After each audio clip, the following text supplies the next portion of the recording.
Hey guys, আশা করি তোমরা সবাই আমার ফেসবুকের ভিডিওটা দেখেই এই ভিডিওটা লিংকে ক্লিক করে ইউটিউবে এসেছো।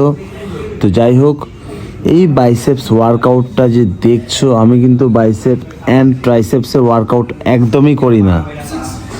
এইটা কখনো ধরো আধা ঘন্টা বা 15 মিনিট বা 20 মিনিট টাইম রইলো মেন এক্সারসাইজ করার পর, তখন আমি এই ছোট ছোট মাসেলসের ওপর ফোকাস করি। তোমরাও সেটাই করবে। ওই সপ্তাহে 2-3 দিন তোমরা ট্রাইসেপ বাইসেপস করো, এতে কিন্তু কোনো রকম লাভ বেনিফিট বলে কিচ্ছু নেই ভাই।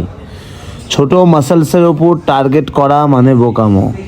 বড় বড় মাসেলসের ওপর টার্গেট রাখো প্রত্যেকটা দিন।